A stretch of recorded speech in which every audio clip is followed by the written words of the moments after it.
Payton, in front right here, close hand. That's all right. Obviously, I'm sure you knew you were going to have to wrestle in this one after your last performance. So I also don't think many people know you wrestled in high school. So after that loss, a lot of people, I'm sure you saw, like, oh, it doesn't know how to wrestle. So I guess just how good does this win feel, not just to experience what it's like getting a win off a loss, but also to showcase you actually can wrestle? It feels really good. Big weight lifted off my shoulders. Feels good to know that I can improve during a fight and off camp, and just stick to the cause. And I felt like I just showed up as my best self tonight. So yeah. And it seems like after a while, even the commentary was saying, Lima was getting desperate with these takedowns in there because it seemed like you were frustrating with him. And even if you did get the takedown, you had reversals and you got on top a few times. So could you feel him kind of getting desperate in there? Yeah, I could. I mean, that was the game plan. Like, even if he was a better wrestler than me, the goal was to frustrate him and make him feel like he wasn't. So,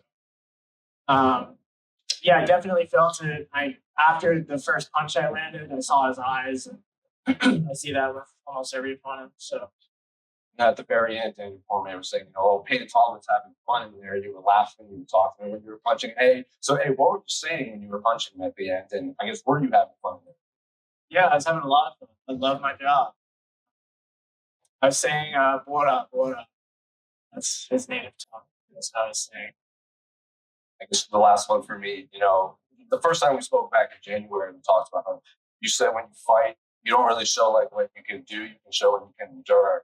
And then you were happy to feel kind of the full scope of things in this one, to experience the loss and fall back. So I guess, is this kind of the biggest win of your career, not just in terms of like rankings and name, but just like what you proved to yourself?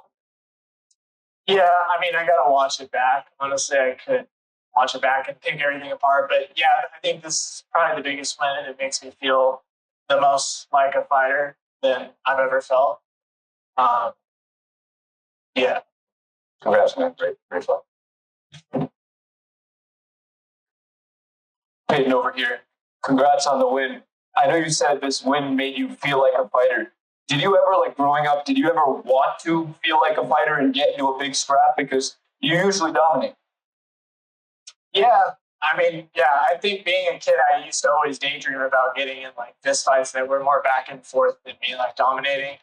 And I don't know really where that comes from, but I mean, that's why I do it. It's really nice to come out on top and win, but I'm doing this because I love fist fights. I love the push and pull and peeling people's layers, all of it.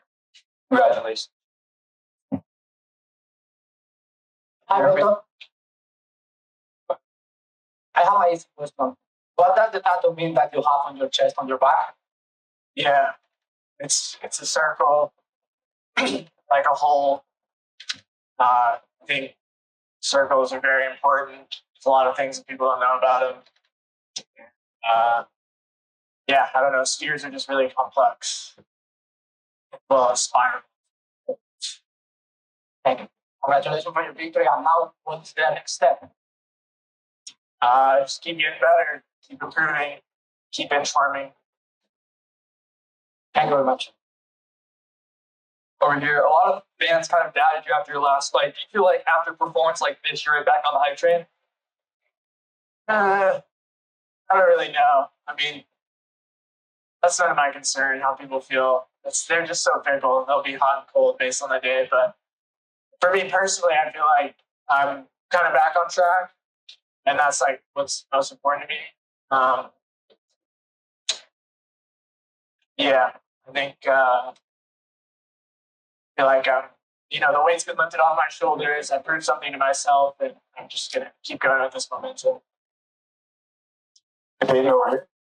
I know you're not one to call it opponents or anything, but have you looked at a fight maybe with Cody Garbrandt? You both fought Barcelos. Is that a fight that would interest you as a former champion? Yeah, I'm not scared of that fight. I said Adrian Yanez's name, but I heard that he's working on something with somebody, so I'm sure that'll happen eventually. But I mean, I'm not scared of anybody. I'm here to fight, so I'm not ducking anybody. I'm sure at some point in my career I will want that rematch with Barcelos. But Yeah, I'm down. Right here in front of you. You always have this sense of composure about yourself. You always are the same type of demeanor. But coming off of your last fight, how excited were you to get back into the octagon tonight? And how confident were you that you had done enough work prior to this in camp to come out with a victory tonight? I was a lot of things, honestly. I was super excited, and I was super confident. I felt like I had done enough, but there was a lot on the other side of, like, because of what happened in January. There was a lot of wonder within my own head. But I mean, I do historically feel good when my back is up to the wall, and I seem to do pretty well. So I handled it super well tonight, and it made me lock in and really focus. All good. All right. Thanks, man.